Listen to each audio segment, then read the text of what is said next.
მოგესალმებით, მეგობრებო. Quorumi გვაქვს, შეგვიძლია სტომა გახსნათ გამოვაცხადოთ.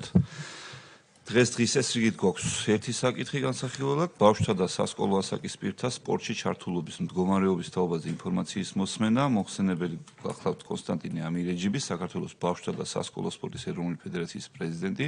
ძალიან მნიშვნელოვანი ფედერაციას ხელმძღვანელობთ ბატონო კონსტანტინე და ძალიან საინტერესო იქნება კომიტეტისთვის, თითოეული წევრისთვის მოსმენა და სამომავლო გეგმების, ასე ვთქვათ, გაზიარება კომიტეტისთვისაც ესწრებიან ჩვენს სტომას განათლების სამინისტროს წარმომადგენელი, სპორტის სამინისტროს წარმომადგენელი და გთხოვთ ბატონო კონსტანტინე და შემდეგ უკვე კითხვა-პასუხის რეჟიმში შეგვიძლია გავაგრძელოთ.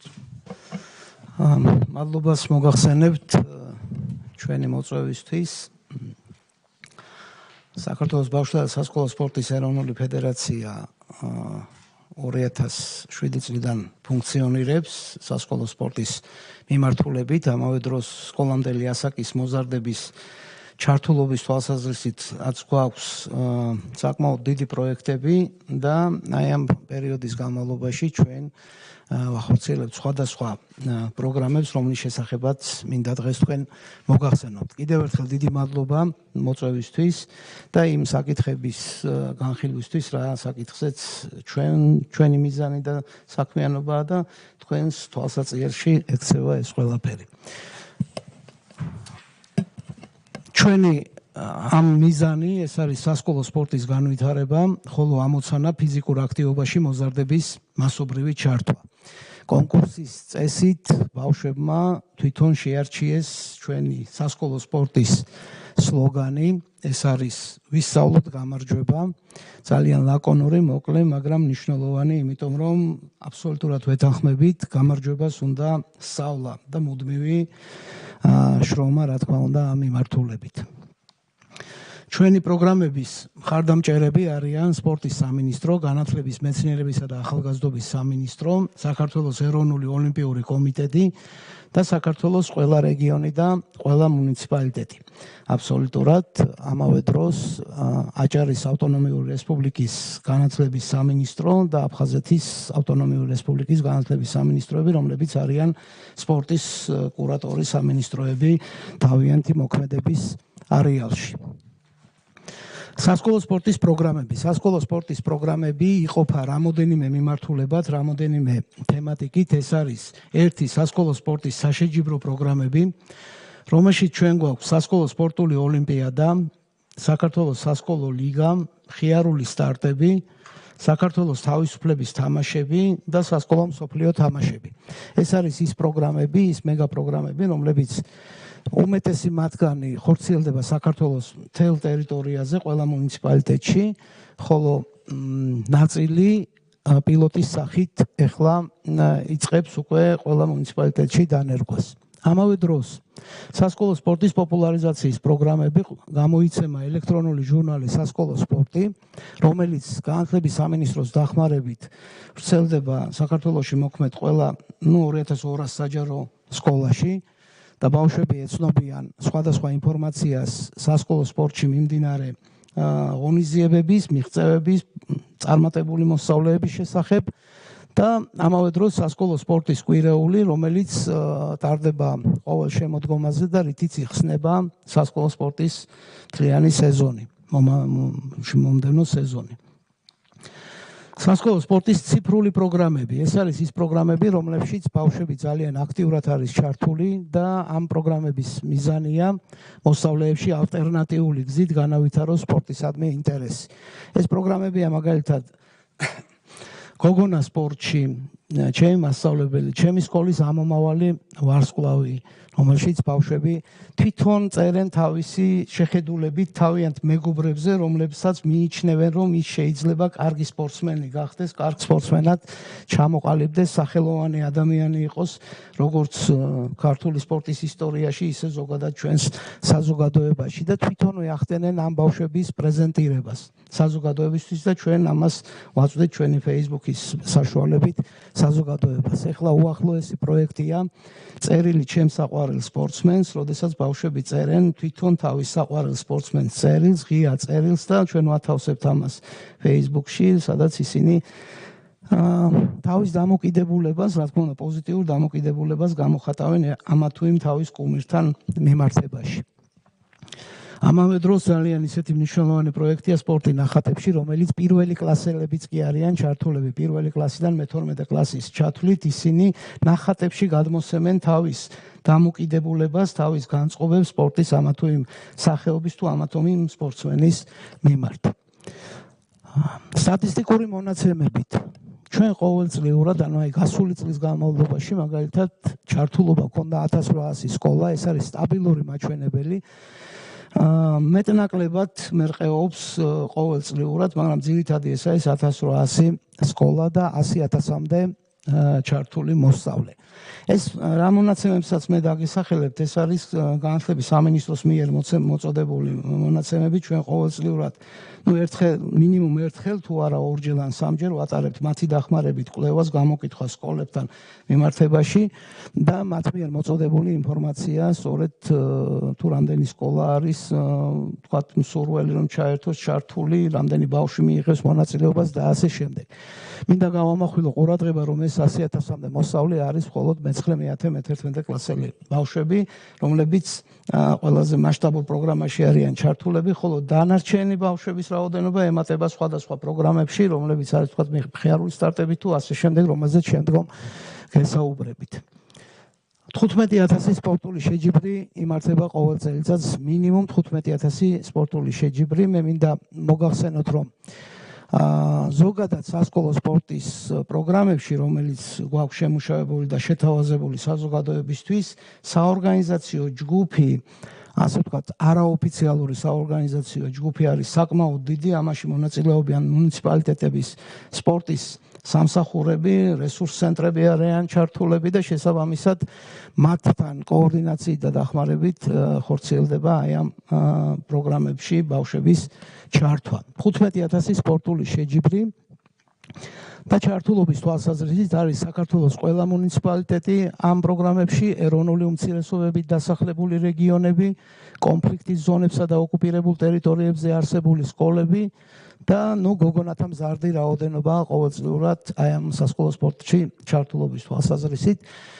მნიშვნელოვანია იმ ხრივაც, რომ ეს ერთ-ერთი თუ არა ერთადერთი პროგრამაა სპორტის მიმართულებით, რომელიც ოკუპირებულ ტერიტორიაზე გალის სკოლები არიან ჩართულები, რომლებიც მონაწილეობას იღებენ ამ ჩვენს პროგრამებში და შემდგომ უკვე დასკვნით ეტაპებზე უერთდებიან თავიანთ თანატოლებს ენგურის აქეთა მხარეს არსებული სკოლებიდან. სასკოლო სპორტის პროგრამების მიხედვით ყოველი სეზონი, სასკოლო სპორტის ყოველი სეზონი მიყვება სასწავლო წელს, იწყება შემოდგომაზე 1 ოქტომბრიდან, ასე ვთქვათ, და სრულდება ივნისის ბოლოს, ივლისის დასაწყისში დასკვნითი თამაშებით. პირველი ღონისძიება, რითაც იხსნება სასკოლო სპორტის სეზონი, ეს არის სასკოლო სპორტის კვირეული. მე მინდა მოგახსენოთ, რომ სასკოლო სპორტის კვირეული იმართება სექტემბრის ბოლო კვირაში, ემთხვევა ევროპის სპორტის კვირეულს. ამ პერიოდში ევროპის ზოგადად ბოლო პარასკევი არის სასკოლო სპორტის საერთაშორისო დღე და ყველა კონტინენტი აღნიშნავდა თავის კონტინენტის სახელობის სასკოლო სპორტის დღეს, მაგალითად ევროპის სასკოლო სპორტის დღეს და ასე შემდეგ, ავსტრალიის სასკოლო სპორტის დღეს და ასე შემდეგ.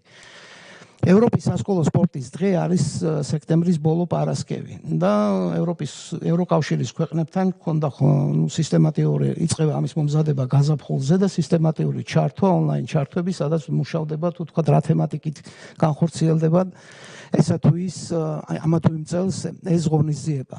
ჩვენი საქართველოს ინიციატივა იყო, რომ ეს ყოფილიყო არა ერთი დღე, არამედ ყოფილიყო კვირეული, იმიტომ რომ მიგვაჩნდა, რომ ევროპის სპორტის კვირეული ეს არის ის როგორ უნდა აღვენიშნა სასკოლო სპორტის კვირეულით, ანუ იმ მიმართულების კვირეულით, რა მიმართულებითაც არის და ფუნქციონირებს ჩვენი ფედერაცია.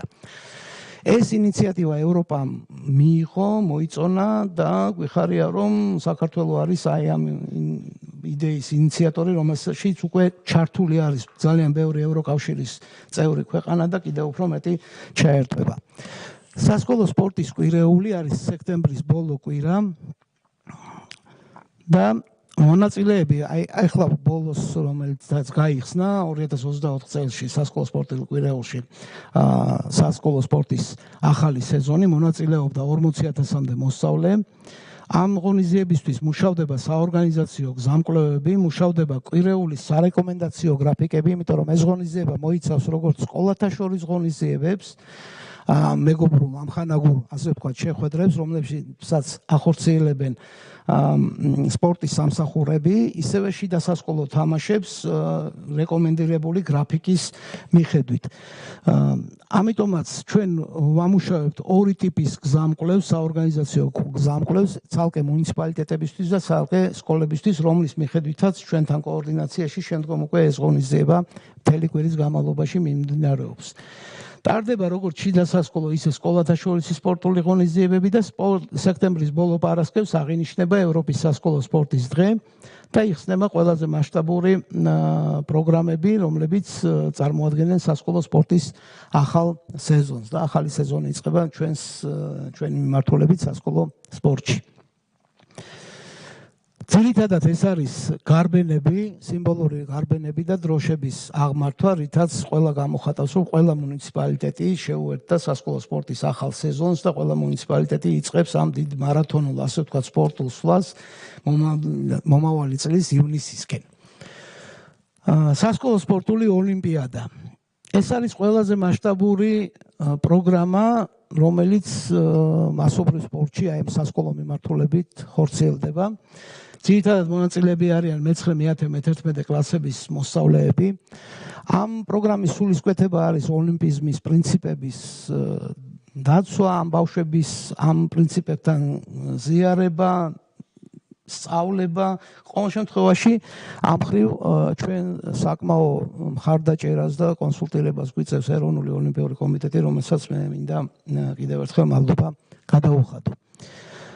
სასკოლო სპორტული ოლიმპიადა მიმდინარეობს რამოდენიმე ეტაპად, ყველაზე ასე ვთქვათ მასშტაბური ეს არის მუნიციპალური თამაშები, შემდგომ უკვე არის რეგიონული თამაშები და ეხლა ამ პერიოდში უკვე რეგიონული თამაშები მიმდინარეობს საქართველოს მთელი მასშტაბით. აღმოსავლეთ და დასავლეთ საქართველოს თამაშები და დასავლეთი თამაშები, რომელშიც აღმოსავლეთ და დასავლეთ საქართველოს ჩემპიონები ეჯიბრებიან უკვე ერთმანეთს სასკოლო სპორტული ოლიმპიადის ჩემპიონის ტიტულის მოსაპოვებლად. სპორტის სახეობები, რომელშიც ეს პროგრამა ხორციელდება, ეს არის მინი ფეხბურთი, სამისამზე კალათბურთი, ფრენბურთი, ხელბურთი, ბადმინტონი, მაგიდის შოგბურთი, მძლეოსნობა და მხიარული სტარტები. ჩვენ წინაშე ისმევა ხოლმე შეკითხვა, რატომ არ ვზდით სპორტის სახეობას. ეს სახეობები არის სპეციალურად შერჩეული, ისეთი სახეობები, რომლებსაც ბავშვები სკოლის შემდგომ ღია მოედნებზე, სოფლის მოედნებზე თვითონ ითამაშებენ და თვითონ იქნებიან ჩართულები და ამავე დროს მათი საფრთხე რაღაცა ჯანმრთელობის თვალსაზრისით რომ ზიანი მიიღონ, იქნება მინიმუმამდე დაყვანილი. ეს არის სახეობები, რომლებიცაც ისინი ისედაც თამაშობენ, ისედაც არიან ამაში ჩართულები. ამიტომაც სწორედ და გასავალია გუნდური სახეობებია ესენი, რომელშიც რაც შეიძლება მეტ მოზარდშეულია მონაწილეობის მიღება. შედეგები მუნიციპალური თამაშები მოიცავს 11,000-მდე სპორტულ შეჯიბრს. ეს სტარტდება 1 ოქტომბრიდან 31 დეკემბრის ჩათვლით შუალედში. შემდგომ უკვე რეგიონული თამაშები 800 სპორტული შეჯიბრია, დასავლეთ და აღმოსავლეთ საქართველოს ეგრეთ წოდებული ზონალური თამაშები და დასავლეთი თამაშები 127 სპორტული შეჯიბრი.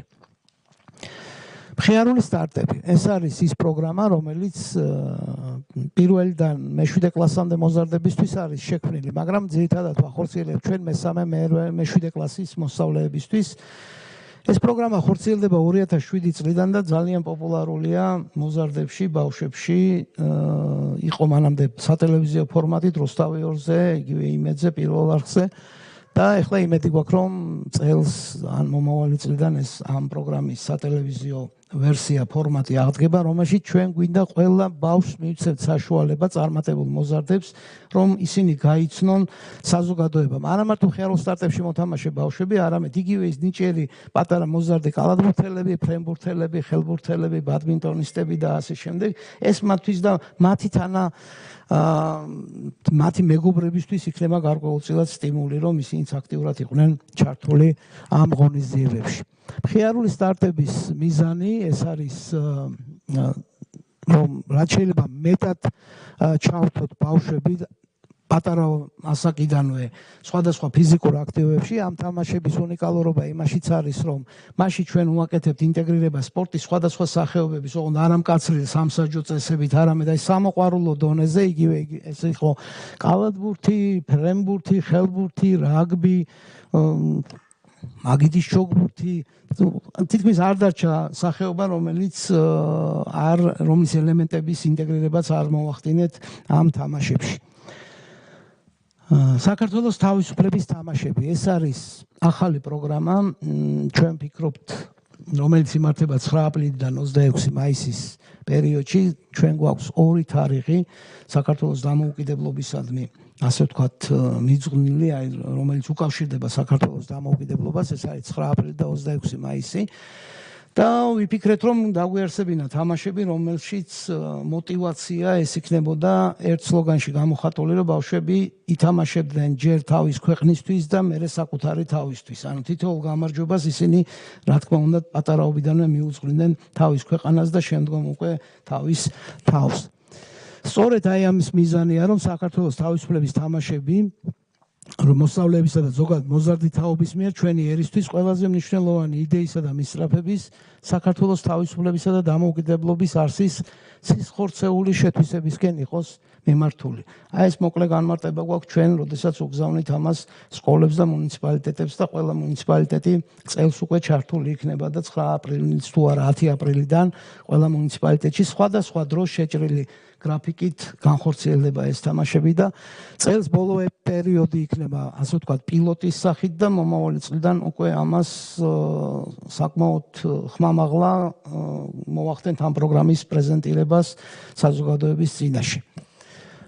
4 სახეობაში გვაქვს ეს არის 4, ასე ვთქვათ, სავალდებულო სახეობა, პირობითად სავალდებულო მინი ფეხბურთი, 3-3-ზე კალათბურთი, მაგიდის ჩოგბურთი, მძლეოსნობა და აქვე გვაქვს ჩვენ, რომ სპორტის სახეობები, სხვა სახეობები, რასაც აირჩევენ თვითონ მუნიციპალიტეტები, იმიტომ რომ სხვადასხვა მუნიციპალიტეტში სხვადასხვა სახეობა არის განვითარებული უფრო და ბავშვები, ვთქვათ, იმ სახეობებში უფრო არიან იმ რეგიონსა თუ მუნიციპალიტეტში ჩართულები და ამიტომაც რატომაც არა თავისუფლების თამაშები, ეს არის თამაშები ჩვენი აზრით, რომელშიც ყველა სახეობის მობილიზება უნდა მოხდეს და ყველა სახეობა უნდა იყოს ამ თამაშებში წარმოდგენილი.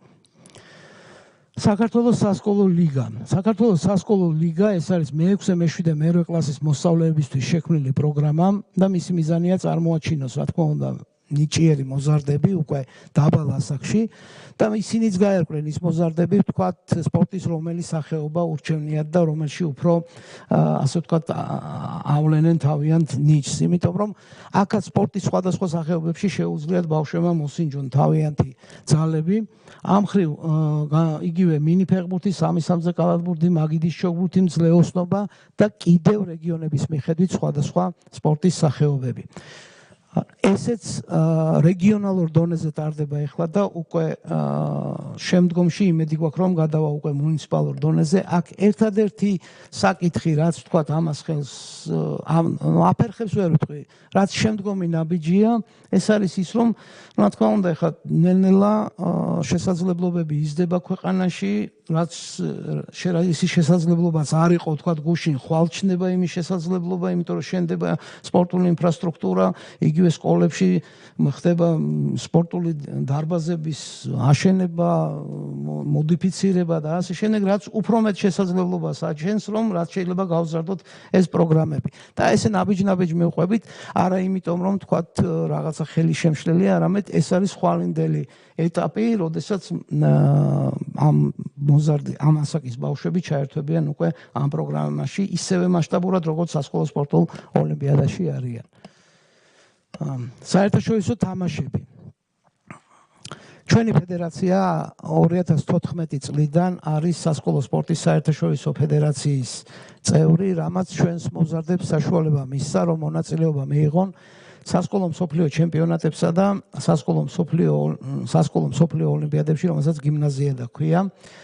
გიმნაზიადები სპორტის 22 სახეობაში ტარდება, სასკოლო მსოფლიო ჩემპიონატები სხვადასხვა სახეობაში. სასკოლო სპორტული ოლიმპიადის გამარჯვებულები, რაც მოგახსენეთ მე-11 კლასელები, რომელშიც არიან ჩართულები, 2 წლიანი ციკლის გამარჯვებულები მოიპოვებენ სასკოლო მსოფლიო ჩემპიონატებში ასპარეზობის უფლებას. 2016 წლიდან ასპარეზობენ ჩვენი სკოლები და გარკვეულწილად ყავს ჩვენ წარმატებული მოზარდებიც. საერთაშორისო თამაშების მოგახსენეთ, რომ იყოფა სასკოლო მსოფლიო ჩემპიონატებად და გიმნაზიადებად. ეს არის ძალიან დიდი მასშტაბური ფორუმები სასკოლო სპორტში. და ჩვენ ყავს გიმნაზიადეს იგივე სასკოლო მსოფლიო ოლიმპიადის ჩემპიონები. 2016 წლის ჩემპიონები არიან კარატეში ანრი ბიცკინაშვილი და თქვენთვის ცნობილი უკვე სოფიო სომხიშვილი, რომელიც 2016-ში გახდა სასკოლო მსოფლიო ოლიმპიადის ჩემპიონი. სასკოლო მსოფლიო ჩემპიონი ჭადრაკში ყავს ეკატერინე ფიფია, რომლის შესახებაც თავის დროზე ვაშინგტონ პოსტი წერდა მისი წარმატების შესახებ. და ეს მინდა გამოვყო განსაკუთრებით გიმნაზიადა 2023, ეს არის 15 წლამდელთა გიმნაზიადა სასკოლო მსოფლიო ოლიმპიადა, რომელშიც ჩვენ რიო დე ჟანეიროში ჩატარდა 2023-ში და ჩვენ მოგზალებული დელეგაციით ვიყავით წარმოდგენილი თავისუფალი და ბერძნულ-რომაული სტილით მოჭიდავეებით. 8 მოზარდი ყავდა იქ წარმოდგენილი და შედეგი იყო უნიკალური, ისეთი 1972 წლიდან არის სასკოლო სპორტის საერთაშორისო ფედერაცია არსებობს და ესეთი შედეგი არც ერთ ქვეყანას არ ქონია, რაც აი ამ ბიჭებმა მოუტანეს ჩვენ ქვეყანას. 8 მონაწილიდან 7-მა აიღო ოქროს მედალი და 1-მა ვერცხლის მედალი. იმ ერთმაც იგებდა მთელ შეხვედრას და უბრალოდ ბოლო წამებზე გაუთანაბრა მოწინააღმდეგეებს და ამიტომაც მას მიენიჭა ასე ვიცე-ჩემპიონის ტიტული. წამოვიღე აი ეს სკრინი, რომ გაგაცნოთ თქვენ, მე-11 ადგილზე აქვს საქართველო, დაახლოებით 80-მდე ქვეყანა მონაწილეობდა, უსწრებთ საფრანგეთს და რომ შევხედოთ, მეორე ადგილზეა ჩინეთი, პირველზე ბრაზილია იყო, მაგრამ ოქროს მედალოსნების თანაფარდობა პროცენტული მონაწილეებთან შედარებით იგივე ჩინეთს, რომელიც მეორე ადგილზე აქვს, არასრული 50%-მდე, მაშინ როდესაც საქართველო არის 8-დან 7 ოქროს მედალოსანი 90%-მდე შედეგით. აი ეს იყო ყველაზე უნიკალური, რომელსაც ალბათ ისო ქართველები თუ გააუმჯობესებენ, თორე ვერც ერთი სხვა ამას ვერ შეძლებს. 2024-ში მონაწილეობა სასკოლო მსოფლიო ჩემპიონატში ფრენბურგში, სერბეთში მიიღეს ხულოს მუნიციპალიტეტის სოფელ უჩხოს ვაჟთა გუნდმა, უჩხოს საჯარო სკოლის ვაჟთა გუნდმა და ქუთაისის 22 საჯარო სკოლის გოგონათა გუნდმა. მნიშვნელოვანია ერთი რამე ამ პროგრამებში, რომ ჩვენ და სასიხარულოდ ალბათ რომ მარტო რაღაც ერთეული ქალაქები არიგებენ ამ თამაშებს და არ ხდება ერთეული ქალაქების სკოლების მოსწავლეთა ასე ვთქვათ პრეროგატივა სასკოლო მსოფლიო ჩემპიონატებში მონაწილეობის თვალსაზრისით. ძალიან ბევრი სოფლის და ასე ვთქვათ რეგიონალური ქალაქის მუნიციპალიტეტის სკოლებს აქვთ გამარჯვება მოპოვებული და მონაწილეობა მიღებული სასკოლო მსოფლიო ჩემპიონატებში, რაც კიდევ ერთხელ უფრო მეტ სტიმულს აძლევს იმ ბავშვებს, აი იგივე ხულოს მუნიციპალიტეტის სოფელი უჩხო არის ყველაზე ბოლო ლამის სოფელი მაღალმთიან აჭარაში და იმ სკოლაში სულ 70-მდე ბავშვი სწავლობდა და ისინი გახდნენ ზედიზედ 2 წლის განმავლობაში ფრენბურგში ჩემპიონები და ძალიან ღირსეული მონაწილეობა მიიღეს სასკოლო მსოფლიო ჩემპიონატშიც.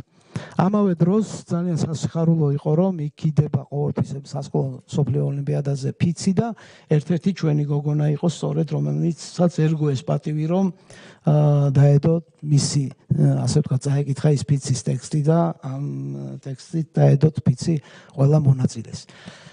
აი ეს არის მოკლედ ჩვენი საქმიანობის შესახებ ის, რასაც ჩვენ ვახორციელებთ. ბევრი პროგრამა რა თქმა უნდა დარჩა, იმიტომ რომ უბრალოდ დეტალები უბრალოდ შეუძლებელია მოკლე დროში ყველაფრის აღწერა. დიდ მადლობას მოგახსენებთ ჩვენი მოსმენისთვის, აი ამ ინფორმაციის გაცნობისთვის. ამავე დროს დიდ მადლობას მოგახსენებთ, გვაქვს ამის შესაძლებლობა, როდესაც თქვენს პარლამენტამდე საქმიანობას ახორციელებდით, მაგალითად გორის მერი მინდა მადლობა გადაუხადო, რომელიც იქ ადგილზე ჩვენი პროგრამის მხარდაჭერი იყო. უღრმესი მადლობა თითოეულ თქვენთაგანს აი ამ მხარდაჭერისთვის. ძალიან დიდი მადლობა მოხსენებისთვის ბატონო კონსტანტინე კოლეგებს ხო თუ გვაქვს კითხვები და მეც ბოლოში მექნება კითხვები და მათ ბატონო კი გისმენთ ბატონო და დავიწყოთ მაშინ. პირველ რიგში მოგესალმებით და სასიამოვნო იყო ესეთი ძალიან ესეთი გასაგებენაზე მოხსენება. სასიამოვნო როდესაც იგებ ასეთ წარმატებებს თავისთავად ცხადია ეს ჩვენი ქვეყნის წარმატებაა.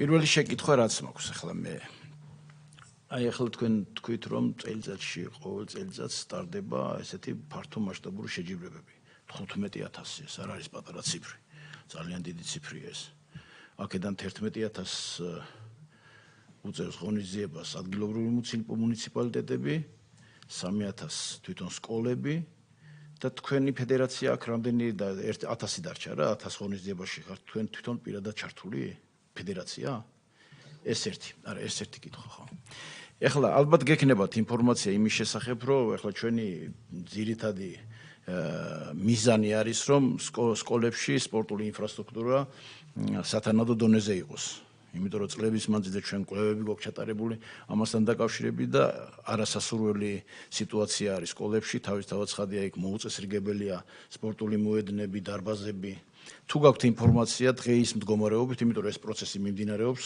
ჩვენ სკოლასთან გვაქვს ძალიან მჭიდრო კავშირი და გვეუბნებიან რომ ევროსტანდარტებზე უფრო თანამედროვე სტანდარტების სპორტული დარბაზები კეთდება, მოედნები კეთდება. ამის შესახებ აი თუ გაქვთ ინფორმაცია, სად გაკეთდა და რამდენი დარბაზი გვაქვს ჩვენ ახლა. ჩვენ ვიცით რომ 2200 სკოლაა, ხო, საქართველოში. ახლა შეიძლება შემეშალოს მეტნაკლებად.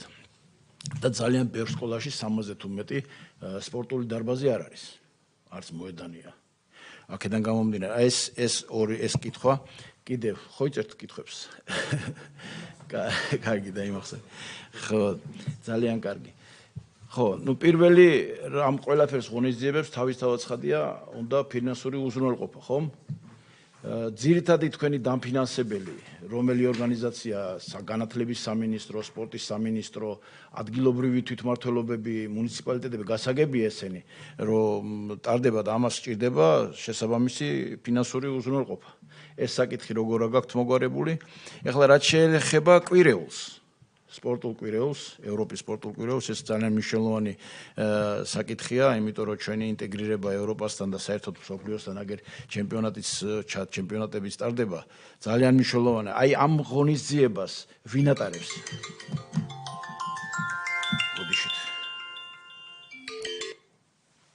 ამ ღონისძიებას ვინ ატარებს სპორტულ კვირეულს?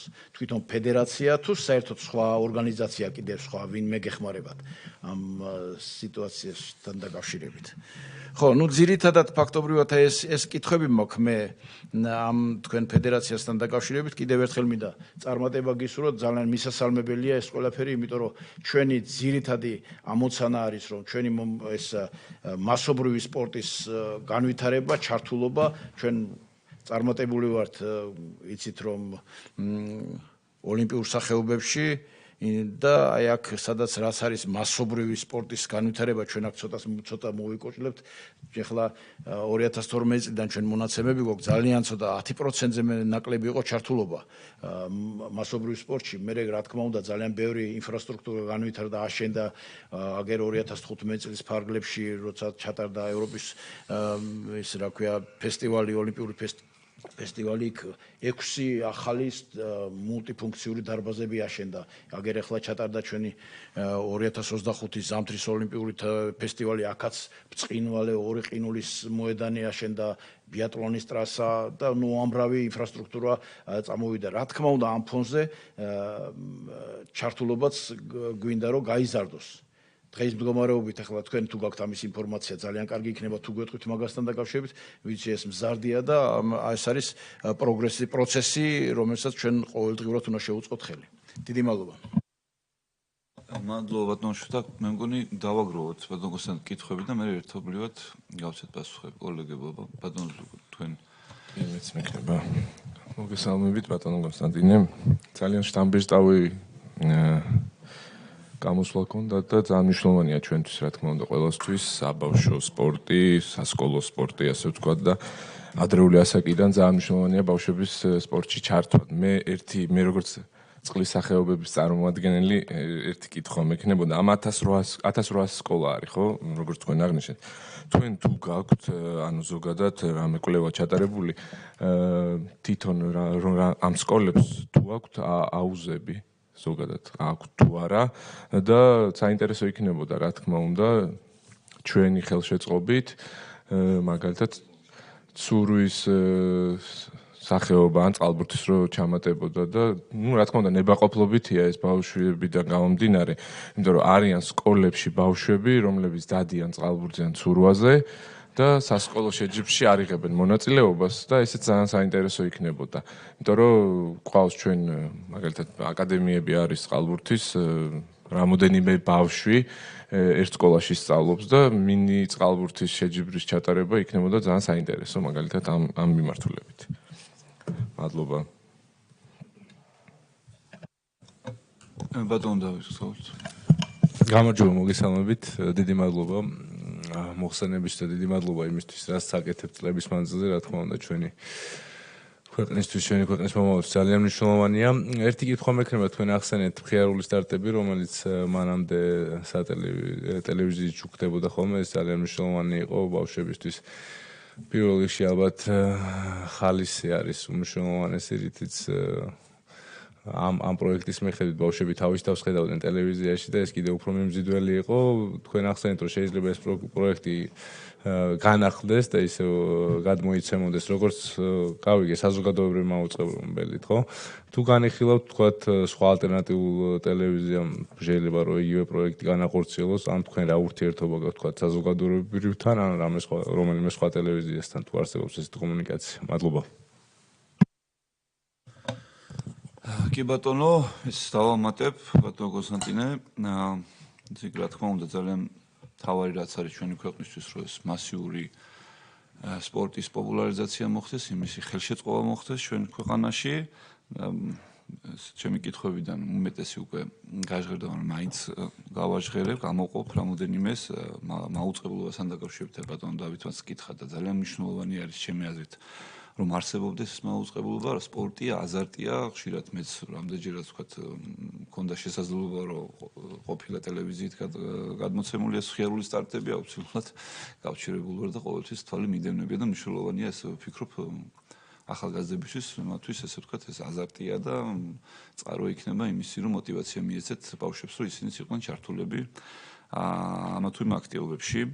ბატონმა შოთამ მკითხათ სპორტული ინფრასტრუქტურის თაობაზე, რა თქმა უნდა, ეს არის ძალიან მნიშვნელოვანი ჩვენთვის და საინტერესოა ის გამოწვევები, რასაც თქვენ აწყდებით უფრო რეგიონებში, გამომდინარე იქიდან, რომ ნაკლებობა არის სპორტული ინფრასტრუქტურების და დღეის მდგომარეობით, როდესაც ასე ვთქვათ, დაანონსებულია ახალი სკოლების მშენებლობა და რეაბილიტაცია, რამდენად ვთქვათ, ითვალისწინებს სამინისტრო, რომ არსებობდეს თითოეულ სკოლაში სპორტული ინფრასტრუქტურა. და აქ თქვენ მაინტერესებს ამ სოფლიო ოლიმპიადები და გიმნაზიები რა სიხშირით ტარდება, ყოველწლიურად ტარდება თუ არა და ჩვენ ვიღებთ ყოველ ჯერზე მონაწილეობას ამ საერთაშორისო ტურნირებში, ოლიმპიადებში და გიმნაზიებში და რა კრიტერიუმებით ხდება უშუალოდ არჩევა, თქვათ, ამა თუ იმ ღონისძიებაზე, რომელი სპორტის სახეობა იქნება წარმოდგენილი ჩვენი ქვეყნიდან. და ბოლო კითხვა მექნება, თქვენ გიწერიათ, რომ საქართველოს სასკოლო ლიგა 2025 წელს სასწრაფო რეჟიმში განხორციელდება ახალი ფორმატით და ამასთან დაკავშირებით, რომ ცოტა კონკრეტულად გითხრათ, რა იგულისხმება ამ ახალ ფორმატში. მადლობა.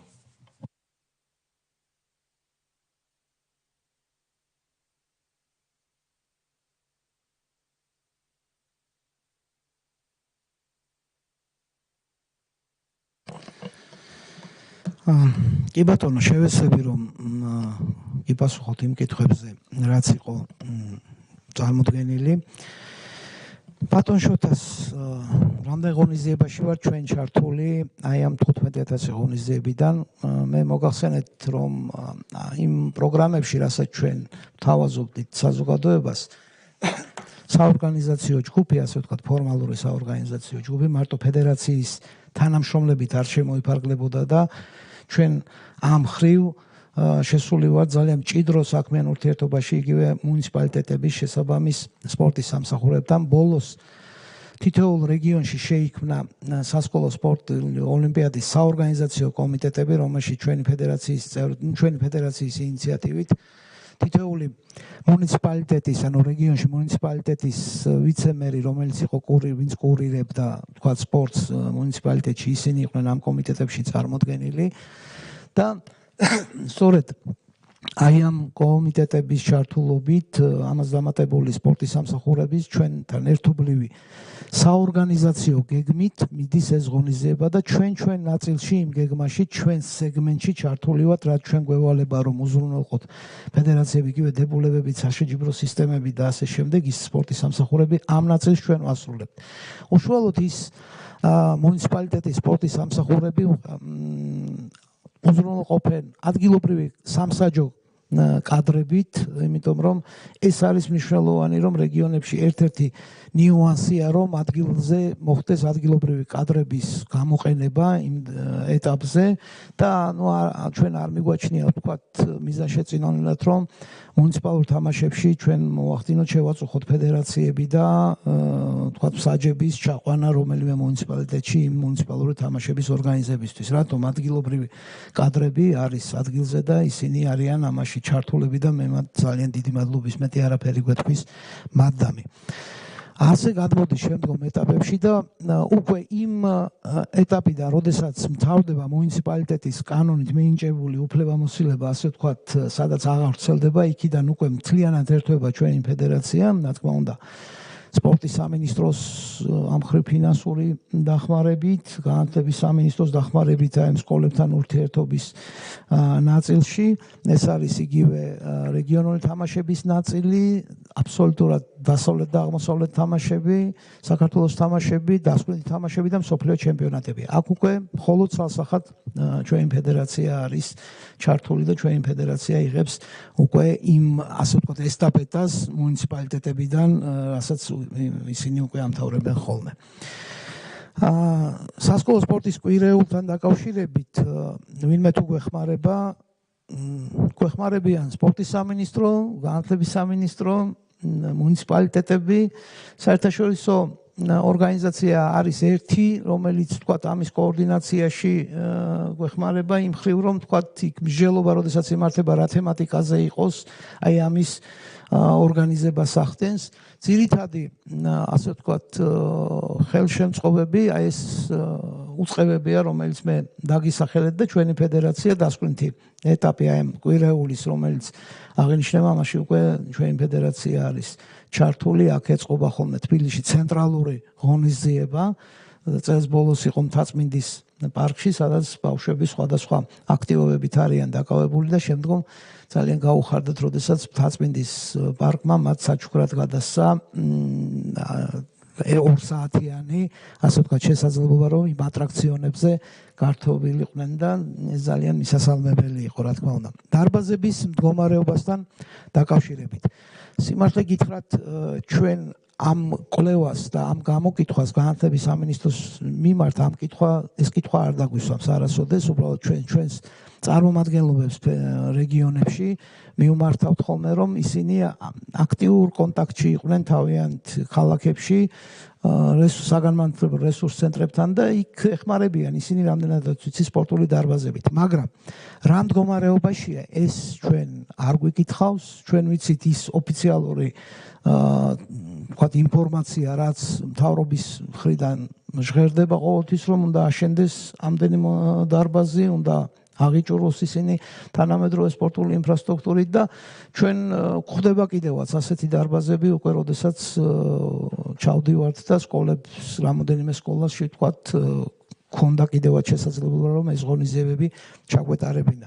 ამას უფრო ალბათ განათლების სამინისტროს წარმომადგენლები გასცემენ ამ კითხვას პასუხს, ჩემზე უფრო კომპეტენტურად ამ ხრივ. არის თუ არა, მე მგონი ბატონო შოთა გიპასუხეთ მე იმ კითხვებზე თუ რამე დაფინანსების წყარო ეს არის საქართველოს სპორტის სამინისტროს მხრიდან ვიღებთ ამ დაფინანსებას, დაფინანსება სხვადასხვა იყო, სხვადასხვა წლებში იყო, ვთქვათ 900.000 მილიონი, 100.000 ჩამოვარდნენ, ასეთი ისა. წლევანდელი ჩვენი ბიუჯეტი არის 2 მილიონი ლარი, რაც შესაძლებლობას გვაძლევს, რომ კიდევ უფრო გავაფართოვოთ და გავზარდოთ ჩვენი ბავშვების ჩართულობა ამ პროგრამებში და უფრო ხარისხიანი პროგრამა, ასე ვთქვათ, ხარისხზე ენაც გავავახვილოთ ყურადღება. აი ეს არის ამ ხრივ ჩვენი. რა თქმა უნდა, ძალიან კარგია, ფინანსებიც უნდა გაიზარდოს, იქიდან გამომდინარე, რომ შრომატევადია. მით უმეტეს ახლა რაც თქვენ ბრძანეთ, რომ თქვენ ახლა მე რო დავასახელეთ 11.000, 3.000 და 1.000 კიდევ 15.000 ღონისძიება, ფაქტობრივად თქვენ ახალ იქ ჩართული ყველა ღონისძიებაში. ყველა ღონისძიება დაგეგმარებაში და ამ შეჯიბრების ჩატარების პროცესში თქვენ ხართ. აძლევთ რეკომენდაციებს მუნიციპალიტეტებს, აძლევთ რეკომენდაციებს სკოლებს და ამის დამეხებით აქედან გამომდინარე რესურსი საჭიროა და არ ვიცი ეს ძალიან შრომატევადია და კიდევ ალბათ ფიქრობთ მაგაზე რომ უფრო მეტი დაფინანსება იყოს და უფრო მეტი მხარდაჭერა იყოს. დიდი მადლობა.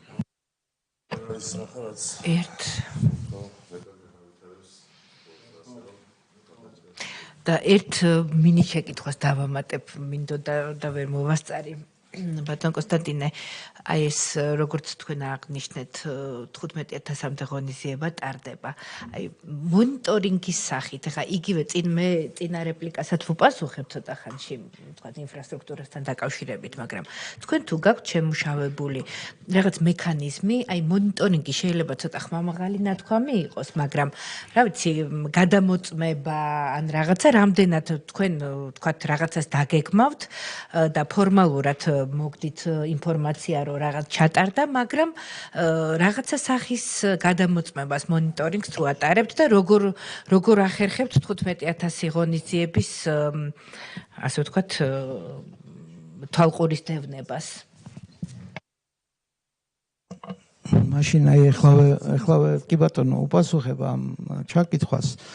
თითოეული ეს 15.000 ღონისძიების მომზადება ხდება თავიდან. თითოეული ღონისძიების მოსამზადებელ ეტაპს გავდივართ ძალიან სკრუპულოზურად, იმიტომ რომ ეს შეეხება ბავშვებს და არ შეიძლება ბავშვს რაიმეს და დარჩეს, ასე ვთქვათ, უსამართლობის განცდა ან რაღაცა მაქსიმალურად უნდა შემცირდეს. ეხლა ყველა დამარცხებული, ყველა დამარცხებული განაწყენებულია, მაგრამ აი ეს უსამართლობის გრძნობა არ უნდა იყოს.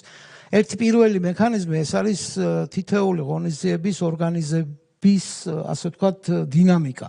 ეს ორგანიზება არ ხდება მარტო ჩვენთან, ჩვენ კომუნიკაციაში ვართ შესაბამის სპორტის სამსახურებთან, ჩვენს რეგიონში ანუ ჩვენი ფედერაციის წარმომადგენლებთან, რომლებიც რეგიონში ან ჩვენი თანამშრომლები, წარმომადგენლები რეგიონებში, რომელთან ერთადაც ამაზე მიდის და თითოეულ ეტაპზე, ანუ როგორ მიდის ამისადმი მზადება, ხდება, რა თქმა უნდა, ანგარიშგება და ჩვენ ამას ერთად გავდივართ ყველა იმ პრობლემასაც, რაც წარმოიქმნება, ერთად ვცდილობთ რომ გადავჭრათ. ამის გარდა შემდგომ უკვე ტარდება, რა თქმა უნდა, ეს ღონისძიებები, ამაში ჩართულები არიან მონიტორინგის თვალსაზრისით სხვადასხვა უწყებები, ანუ ჩვენ უსმენთ მათაც, იგივე განათლების სამინისტროს მხრიდან რესურს ცენტრებს თუ რამე შემოვა ინფორმაცია, რომ სადღაც რამე თამაში ჩაიშალა, ან ვიღაცა არ მივიდა და ასე შემდეგ. ან რაღაცა ისეთი, თქვათ, უსამართლო გადაწყვეტილება იქნა მიღებული. იგივე სპორტის სამსახურების მხრიდან, რომლებიც ვიგზავნიან ამ ტექნიკური ანგარიშისთვის, ვინ გაიმარჯვა, ვინ გავიდა შემდეგ ეტაპზე და ასე შემდეგ. გამარჯვება ვერ მოვა იმის მიუხედავად თუ არ ჩატარდა ის ღონისძიება. აი ამ მექანიზმები და ერთი კარგი მექანიზმი იყო ადრე სამწუხაროდ გაჩერდა, ეს იყო თვითონ განათლების სამინისტროს მხრიდან იყო ეს იქ როცა მუშაობენ უსაფრთხოების მანდატურების სამსახური ჩართული და მანდატურის სამსახური ერთ მხრივ ხელს უწყობდა, რომ ბავშვები უფრო წყნარ უშფოთელ გარემოში ყოფილიყვნენ, მეორე მხრივ ისინი თავის, ასე ვთქვათ, მანდატურის სამსახური დღესაც მუშაობს, რატო გაჩერდა? არა, ამ პროექტში აღარ მიიღებს მონაწილეობას. ამაზე ახლა ჩვენ ვერაფერს ვერ გაგცემთ პასუხს, რატომ შეჩერდა ეს მომენტი, მაგრამ თვითონ მანდატურის სამსახური აკეთებდა მოხსენებას განათლების სამინისტროს მიმართ თითოეული ღონისძიებაზე, რომელსაც პროცესიც ისესწრებოდა და რომელიც მიმდინარეობდა. აქედან გამომდინარე, ჩვენ ძალიან ბევრი ასე ვთქვათ ალტერნატიული წყაროები გვაქვს სხვადასხვა ინფორმაციის მიღების, გადამოწმების, შეჯერების და შემდგომი რაღაცა გეგმების შემუშავების თვალსაზრისით. ხო, რა თქმა უნდა ფოტო-ვიდეო მასალა მოდის, რომელიც ძალიან ბევრია, ახლა მაგალითად ვათავსებთ 2 კვირის დაგვიანებით, 3 კვირის დაგვიანებით ვათავსებთ ხოლმე ინფორმაციას, იმდენად ბევრია, რომ ვეღარ იტევს ამას. აი ესეთი ის არის. რა თქმა უნდა შეიძლება ეს უნიკალური მეთოდი არ არის მონიტორინგის, მაგრამ დღეს არსებული რაც ჩვენ შეგვიძლია, აი ამ რაოდენობის თქვათ შტატით, ამ რაოდენობის ჩართული ადამიანებით ეს არის და ეს გზები გვაქვს გამონახული. ეხლა რაც შეეხება საწყალოსნო წლის სახეობებს არის თუ არა აუზების სკოლაში და რამდენი მოგახსენებთ რომ არ გვაქვს ჩვენ ეს ინფორმაცია ის კი არ მოგვითხოვია უბრალოდ ეს ინფორმაცია და რატომ ჩვენ შევარჩიეთ სპორტის სახეობები იმის მიხედვით თუ რაც შეიძლება მეტი მომცველობა რო ქონოდა საქართველოში ახლა პირველ რიგში ისეთი სახეობები რო ყოფილიყო რომ იგივე მაღალმთიან რეგიონების სკოლებსაც რო რაღაც სახეობაში შეძლებოდა ჩართვა ცურვაში ჩართვა ეს არის ისეთი ფუფუნება რომელშიც რამოდენიმე ქალაქი შეძლებს მხოლოდ მოსწავლეთა გამოყვანას ნუ დღევანდელ არსებულ სიტუაციაში რა თქმა უნდა ამის გამო ჩვენ ვერ ვიტყვით თუ არს ვერცერთი სპორტის სახეობაზე, მაგრამ პირველ რიგში ის იყო და გარკვეული სტაბილიზაციის გჭირდება ჩვენ ამ 10 წლის განმავლობაში იგივე ფინანსური რყევების გამო, რასაც თქვა გარკვეულწილად განვიცდიდი დაფინანსების თვალსაზრისით, ცურვა აუცილებლად უნდა დაემატოს, ან სხვა ფორმატით გავაკეთებთ ჩვენ, ეხლა თუ 7 სახეობა მიყვება ოქტომბრიდან წლის ბოლომდე სასკოლო სპორტულ ოლიმპიადაში, სასკოლო სპორტული ოლიმპიადას თუ გაიზრდება ის დაფინანსება და შემდგომში ალბათ გაიზრდება, ჩვენ ვაქცევთ დასკვნით ეტაპი იქნება ოლიმპიადა, მანამდე იქნება ეროვნული თამაშები და იმ დასკვნით ეტაპზე უკვე იქნება ცურვაც, ჭიდაობაც, ძიუდოც, სხვადასხვა სახეობები, რომლებიც თქვათ მანამდე ცოტა საფრთხილოა რომ თქვათ მუნიციპალურ დონეზე ან რეგიონულ დონეზე ტარდებოდეს აი უკვე დასკვნით ეტაპზე როდესაც უკვე ფედერაციების უმაღლესი კატეგორიის სპეციალისტები იქნებიან ჩართული უკვე შესაძლებელია იქ თქვათ დასკვნით თამაშების დროს მათი შეწუხება და მათთვის იმის თხოვნა იქ უკვე შესაძლებელი იქნება ამ სახეობების ჩართვა და იქ მასპინძელი ქალაქები რა თქმა უნდა განისაზღვრებიან ამა თუ იმ სახეობაში კი, ანუ თქვენ გულისხმობთ, ნუ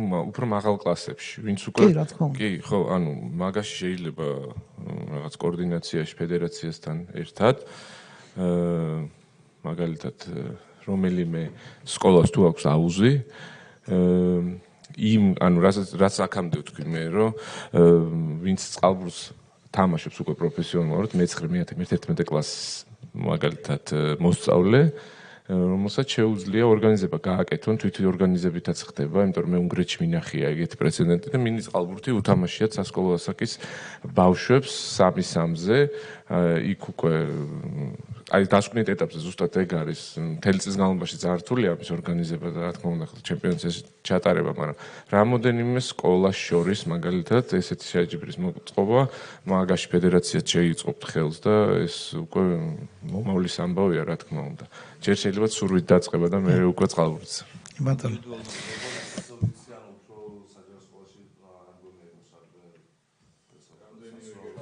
ბატონო ლაშა სკოლებში უფრო არის ადრე უფრო მეტი რამდენიმე აი ახლა სიმართლე წყალიანას ხო ქავთარაძეზე 35 სკოლა რო კი აქვს თავისაც წმინდა გიორგის სახელობის წყალი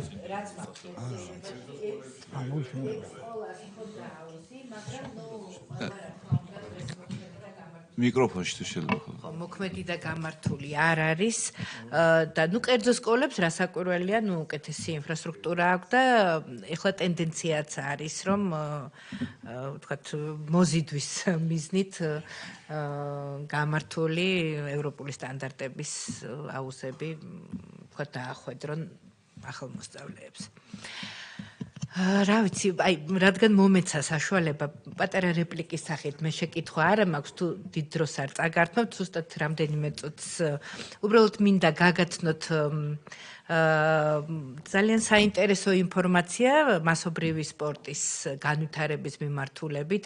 გამომდინარე იქიდან, რომ მე წარმოვადგენ განათლების სამინისტროს და კერძოდ ზოგადი განათლების დეპარტამენტს და კიდევ უფრო დაწვრილებით ეროვნული სასწავლო გეგმის სამმართველოს, მოგეხსენებათ, ეხლა მიმდინარეობს გადამუშავება პროგრამების, ასე ვთქვათ, პოპულარულ ენაზე რო ვთქვა, სასწავლო პროგრამების და მთლიანად ყველა საგნობრივი პროგრამა უკვე გადამუშავებულია, უკვე მიდის დამტკიცების პროცედურები და მინდა უბრალოდ გავუწყოთ, რომ აი მასობრივი სპორტის განვითარების მიმართულებით ძალიან მნიშვნელოვანი აქცენტებია გაკეთებული ახალ პროგრამებში.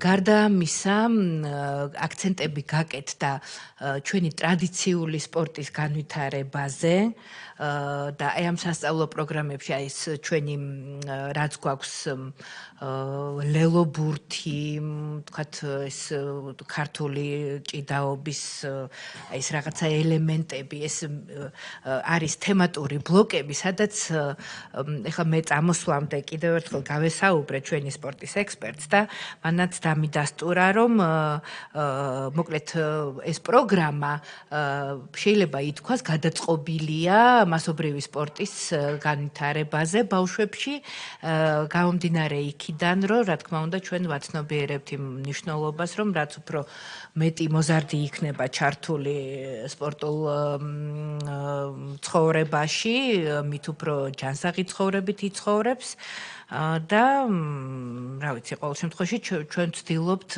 ჩვენი მხრიდანაც რაც შესაძლებელია ხელი შევუწყოთ. რაც შეეხება თქვენს ფედერაციას, ბატონო კონსტანტინე, ჩვენ ძალიან დიდი ბევრი წელია თანამშრომლობთ და ნამდვილად ხელშეწყობა ნამდვილად იყო, უშუალოდ მეც ხშირად ყოფილ ვარ დაორგანიზების ხელშეწყობაში ჩართული, ასე რომ ჩვენ მზად ვართ გავაგრძელოთ ურთიერთობა და ის კითხვები ხარვეს ვერ დავარქმევ, მაგრამ კითხვები, კრიტიკული კითხვები ბატონ შოთა ძალიან ისეთი როგორ ვთქვა, რეალისტური კითხვები იყო და ძალიან საინტერესო კითხვები დაისვა. ამაში რა თქმა უნდა ჩვენი თანამონაწილეობაც არის და რა ვიცი, გავაგრძელებთ ურთიერთობას და იმედს ვიტოვებ, რომ მართლაც გავზრდით ამ ჩვენი მასობრივი სპორტის დანერგვას ჩვენს მომავალ თაობაში. დიდი მადლობა. უკას ბატონო კონსტანტინე, მოდით ვიყოთ თანმიმდევრულები ჩვენ კითხვებზე, ამოვწუროთ პასუხები და შემდეგ თუ დამატებით იქნება კითხვები, შეგვიძლია მიცეს შესაძლებლობა. მადლობა. ბატონო დავითს უპასუხებ ხიარულ სტარტებთან დაკავშირებით. კი ბატონო, გეთანხმებით, ეს არის ძალიან დინამიური თამაშები, რომელშიც ჩართული არიან დაბალი ასაკის მოზარდები და მათნაირი, ასე ვთქვათ, გულშემატკივარი, იმხელა ენერგიას გადმოცემენ თავიანთი გუნდების მიმართ, თავიანთი თანატოლების მიმართ, მეგობრების მიმართ, სხვა ვერ მოიძებნება. ურთიერთობა გვაქვს საზოგადოებრივ მაუწყებელთან, უბრალოდ სურს რომ საზოგადოებრივ მაუწყებელი იყოს ამაში ჩართული და საზოგადოებრივ მაუწყებელს აქვს არხი, სპეციალურად სპორტის არხი, რომელშიც შეიძლება ამ გადაცემის, ასე ვთქვათ, ამ ბავშვების წარმოჩენა, მათი შესაძლებლობების წარმოჩენა საზოგადოებისთვის.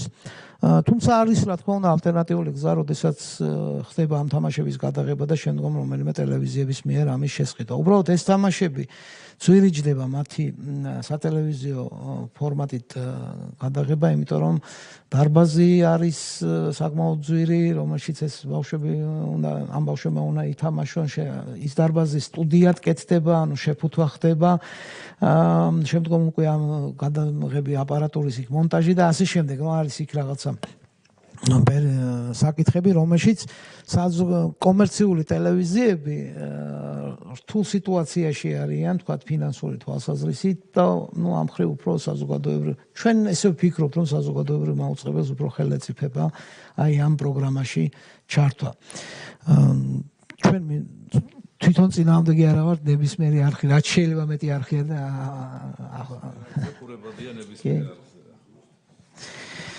და ბატონო გენო ამ საკითხთან დაკავშირებით გაქვთ? მიფიქრიათ სოციალური ქსელის საშუალებით რომ გააშუქოთ ან ინტერნეტის საშუალებით, იმიტომ რომ ახალგაზრდების უმეტესობა და უმრავლესობა მომხმარებელია სოციალური პლატფორმების და იშვიათად ხდება ხოლმე დაუშვათ რომ ბავშვები ტელევიზორთან, ესეთი მდგომარეობა და ვითარება ხომ გიტეხიათ ამასთან დაკავშირებით. ჩვენ ყველა შესაძლებლობას ვცდილობთ რომ გამოვიყენოთ აბსოლუტურად ყველა შესაძლებლობა რომ ბავშვები რაც შეიძლება აქტიურად იყვნენ წარმოჩენილი საზოგადოების წინაშე. თითეული ბავშვისთვის ეს არის ძალიან დიდი სტიმული, მოგეხსენებათ ჩვენს ბავშვებიდან მოვდივართ და ვიცით რა მნიშვნელობა იყო.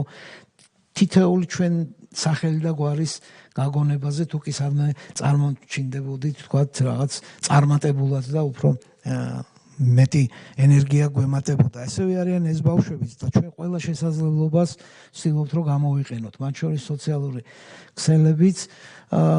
უბრალოდ ჩვენ არა გვაქვს ამხელა შესაძლებლობა, იქ თქვა ტექნიკა, გადაღება და ასე შემდეგ და სამოყვარულო დონეზე რასაც ვახერხებთ, ეხლაც ვახორციელებთ. იქ უკვე საუბარი, როდესაც არის საზოგადოებრივ მაუწყებელზე, იქ არის პროფესიულ დონეზე ამ პროდუქტის ჩვენება, უფრო გამოცდილი სპეციალისტების მიერ თითოეული რაკურსის დანახვა, ჩვენება, გადაცემის აწყობა შეიძლება ეს იყოს ნებისმიერი გადაცემა მისივე სკოლიდან იწყებოდეს და არა უშუალოდ სპორტის დარბაზიდან, ეს უკვე პროდიუსერების და რეჟისორების, სცენარისტების საქმეა და იმედი მაქვს, რომ ყოველ შემთხვევაში ყველა წინამორბედი გადაცემები ძალიან საინტერესო და მიმზიდველი იყო ბავშვებისთვის და შემდგომი მასალების დაჭრა შეიძლება მინი კლიპებად და იგივე სოციალური ქსელის თითოეული გადაცემის, თქო 1 საათიანი გადაცემის მინი კლიპებად ქცევა და ამას ბავშვებიც მოახერხებენ უკვე. ბატონო ვიქტორ, ეხლა თქვენ შევეცდები გიპასუხოთ, რა სიხშირით ტარდება გიმნაზიადები და მსოფლიო ჩემპიონატები. გიმნაზიადები ყოველ წელს ტარდება, ოღონდ სხვადასხვა ასაკში. თითოეულ ასაკში 2 წლიანი ციკლი აქვს. ეხლა 15 წლამდელები იყო 2023-ში და იქნება ეხლა 2025-ში, მერე იქნება 2027-ში. რიცხვ წლებში ტარდება 18 წლამდელთა გიმნაზიადები, ეს არის 2024-ში, ესა 22-ში იყო, 2024-ში იქნება 2026-ში. სამწუხაროდ ჩვენ ვერ მივიღეთ მონაწილეობა, იმიტომ რომ არ ქონდა შესაბამისი დაფინანსება, ჩვენი ბავშვები ვერ წარსდნენ, მხოლოდ მოახერხეთ ერთ მსოფლიო ჩემპიონატში, ფრენბურთში ამ ბავშვების გაშვება, ნუ ეს ერთხელ მოხდა, რომ ვერ მოხერხდა მათი წარდგენა. დანარჩენ ჩემპიონატებში 2016-ში, 2018 წელში ეს ბავშვები ყველა იმ სახეობაში, რომელიც ჩამოთვალე მე 7 სახეობა, ყველა სახეობაში შესაბამის საერთაშორისო თამაშებში იღებდნენ მონაწილეობას. ჩვენ კიდევ ერთი მიზეზი, რატომაც არ ვზდით სპორტის სახეობებს, არის ეს. ჩვენ გაურბივართ იმას, რომ რომელიღაც ბავშვს უთხრათ, გამოუცხადოთ, აი ხა ფუტსალში უნდა იყოს წელს რიო-დე-ჟანეიროში მსოფლიო ჩემპიონატი და ეხლა სუპერფინალში ერთმანეთს შეეჯიბრებიან საჩხერის და მცხეთის ბიჭები, სკოლების ბიჭები და ბათუმის და ამბროლაურის მოსწავლე გოგონები, იმისთვის რომ მოიპოვონ რიო-დე-ჟანეიროს საგზური ფუტსალში სასკოლო მსოფლიო ჩემპიონატის. და ჩვენ გაურბივართ იმას, რომ ვიღაცას აი ამ ბავშვებს უთხრათ, თქვათ იგივე მაგალითად რომელიმე სახეობა, აი მოცურავეების ჩავატაროთ სურვაში თამაშები და ფეხბურთელებს გამოუცხადოთ, რომ ბავშვებო გილოცავთ, თქვენ მიდიხართ რიო-დე-ჟანეიროში და მოცურავეებს გამოუცხადოთ, რომ ბავშვებო მადლობა რომ გაიმარჯვეთ, თქვენ მიდიხართ სახლში. ეს ძალიან ცუდად იმოქმედებს იმ ბავშვებზე, მათ ფსიქოლოგიურ განწყობაზე და შეიძლება გაუფუჭოთ კიდევაც კარიერა, რომ დაანებონ თავით სურვას და გადავიდნენ თქვა სხვა სახეობაში, სადაც აი ეს პერსპექტივა ექნებათ. ამიტომაც ჩვენ მხოლოდ იმ სახეობებს ვიღებთ, სადაც შეგვიძლია რომ წარვადგინოთ გუნდები, ფინანსურად გულისხმობთ, წარვადგინოთ გუნდები მსოფლიო ჩემპიონატებზე, რომ არ გამოვიწვიოთ სხვა სახეობებში ბავშვების იმედგაცრუებად. მე დაგისახელეთ, რომ 22 სახეობაა გიმნაზიადაში, სასკოლო მსოფლიო ოლიმპიადაში და იმ 22 სახეობაში ნებისმიერში შეგვიძლია რომ ჩვენ წარვადგინოთ ბავშვები თუ შესაბამისი, რა თქმა უნდა, ფინანსური შესაძლებლობა გვექნება. კი ბატონო, დამატებით გქონდა. და ერთი ბოდიში თქვენივე შეკითხვა იყო სასკოლო ლიგის ახალი ფორმატი, რას გულისხმობს? ჩვენ ყოველთვის გვინდა რომ გსურდა რომ მოგვეხდინა მასობრივი სპორტის და პროფესიული სპორტის ინტერესთა ბმა. ანუ მასობრივ სპორტში რაღაცა შუალედი დაგვეჭირა, როდესაც ის მომენტი განსაკუთრებით საინტერესო იქნებოდა თავიანთი ასე ვთქვათ, დარგობრივი თვალსაზრისითაც ჩვენი ფედერაციებისთვის. ამიტომაც სასკოლო ლიგა ეხლა რაც საცდელ რეჟიმში ჩატარდება წელს, ეს არის რომ მუნიციპალური თამაშების გამარჯვებულები, სასკოლო სპორტული ოლიმპიადის ერთი პროგრამის მუნიციპალური თამაშების გამარჯვებულები შეიცვლიან შემდგომ უკვე სათამაშო სისტემას და წრიული სისტემით გააგრძელებენ სასკოლო ლიგის ფორმატში, წრიული სისტემით გააგრძელებენ ასპარეზობას. ეს საშუალებას მისცემს ფედერაციებს მათი სურვილის შემთხვევაში დააკვირდნენ და აღმოაჩინონ უფრო მეტი, თქვათ, მათთვის საინტერესო მოზარდი ადგილზე, რომელიც შეიძლება უცნობი იყო მანამდე საზოგადოებისთვის და თვითონ ამ ფედერაციებისთვის და ასეთი პრეცედენტები გვაქვს. ფრენბურთში მაგალითად ერთ-ერთი მოსწავლე პირდაპირ სოფლის მოედნიდან მოხვდა ასაკობრივ ეროვნულ ნაკრებში, იგივე ფრენბურთში იმუჩხოს ერთ-ერთი ბავშვი, რომელიც თავის სოფელში თამაშობდა მხოლოდ ეხლა სერიოზულად არის ჩაბმული უკვე ფრენბურთში ამ თამაშებში. ხო, ის პირველი აი ეს არის ახალი ფორმატი, როდესაც ერთი პროგრამის რაღაცა ეტაპის მონაწილეები გადადიან მეორე პროგრამაში და ამას ვცდით მერე მოგახსენებთ რა გამოგვივა შედეგობრივად. კი ბატონო, ხო არ არის დამატებით კითხვები ბატონო და კი ბატონო. რაღაც მინდა. ბატონო კონსტანტინე, ახლა თქვენ რაც ბძანეთ, ხო, ეგ ამ საერთაშორისო შეჯიბრებებთან დაკავშირებით, მე დარწმუნებული ვარ ამაში და თუ იქნება სწორი ხედვა, სწორი პროგრამა, სწორად ჩამოყალიბებული სისტემა, არ არსებობს რომ ამ სწორ ხედვას ხელისუფლებამ არ დაუჭიროს მხარი. სპორტის სამინისტრო. მე დარწმუნებული ვარ მაგაში. ჩვენ გვყავს ისეთი ნიჭიერი ახალგაზრდები, სკოლები, აი ეს იქნება ზუსტად სტიმული, რომ ჩვენ არ უნდა დავზოგოთ თამაში ფული, თანხა არ უნდა დავზოგოთ, თუ იქნება სწორი ხედვა. რაც უფრო განავითარებს თქვენს ფედერაციას და ის ჩართულობა უფრო გაიზრდება. დამერწმუნეთ ამაში. კიდევ ვიმეორებ, ის 2 მილიონი, რომელიც თქვენ გაქვთ, ეს იმ იქიდან გამომდინარე, რომ 15,000 ღონისძიებას აკეთებ, ეს არის ძალიან ცოტა. აქედან გამომდინარე, კიდე უნდა ვიფიქროთ იმაზე, რომ ჩართულობა გავაკეთოთ სწორი ხედვა, სწორი პროგრამა, სწორი გეგმა და ის დაფინანსება, რომელიც ახლა საზღვარგარეთ სჭირდება ჩვენს იმას რა ქვია, მოსწავლეებს, ეს იქნება სტიმული, ჯერ ერთი პირველი თვითონ თავიანთ სტიმულისთვის, მომავალი თაობისთვის, მერე კიდე ქვეყნის წარმოჩენისთვის და ქვეყნის ცნობადობის ამაღლებისთვის. აქედან გამომდინარე, მე ვფიქრობ, რომ ამ საკითხზე ბევრია სამუშაო, იგივე თქვენს ფედერაციას, რომ დაიდოს სწორი გეგმა. და წარდგეს იქნება განათლების სამინისტროსთან თუ სპორტის სამინისტროსთან. მე ამაში და იმიტომ რომ იცით თქვენ რომ სპორტს დღეს ექცევა ძალიან დიდი ყურადღება ყველა მიმართულებით. ჩვენ წარმატებული ქვეყანა ვართ ამ მიმართულებით, მაღალი მიღწევების სპორტში. კიდე გავიმეორებ რომ ჩვენ გვაქვს უდიდესი წარმატებები, ძალიან კარგი წარმატებები გვაქვს. ამ სპორტში, ეს მასობრივ სპორტში ჩვენ გვაქვს პატარა ხარვეზები, ზუსტად აი ახლა რაზეც ჩვენ ვლაპარაკობთ რომ სწორი გეგმით და სწორი მიმართულებით ემხარვებებსაც ამოფხრით და იმ ჩართულობაც გაიზრდება სპორტში. დამერწმუნეთ ამაში, თქვენზე ძალიან ბევრია დამოკიდებული და ჩვენც რაც შეეხება სპორტის კომიტეტს, ჩვენ აქედან ყველანაირად მხარს დაგიჭერთ, იმიტომ რომ კიდევ ვიმეორებ, სკოლებში ამაღლება мотиваციის ბავშვებში არის ძალიან მნიშვნელოვანი. რაზე ჩვენ ვსაუბრობთ ყოველდღიურად. დიდი მადლობა. ბატონო შოთა, ძალიან დიდი მადლობა მხარდაჭერისთვის. ჩვენ ღია ვართ ფედერაცია, მუდმივად ჩვენი დაარსებისა, ჩვენ საქმიანობის. კი ბატონო, რა თქმა უნდა. თქვენი გამოცდილებით, თქვენი ჩართულობით, თქვენთან კომუნიკაციით, განათლების სამინისტროსთან, სპორტის სამინისტროსთან კომუნიკაციით, კი ბატონო, ჩამოვაყალიბებთ ამ ხედვასაც, სტრატეგიასაც, სამოქმედო გეგმასაც და წარმოგიდგენთ შემდგომ უკვე ფართო საზოგადოებას. კი ბატონო, კითხვები თუ აღარ არის, მე მადლობა მინდა გადაგიხადოთ ბატონო კონსტანტინე ინფორმაციისთვის.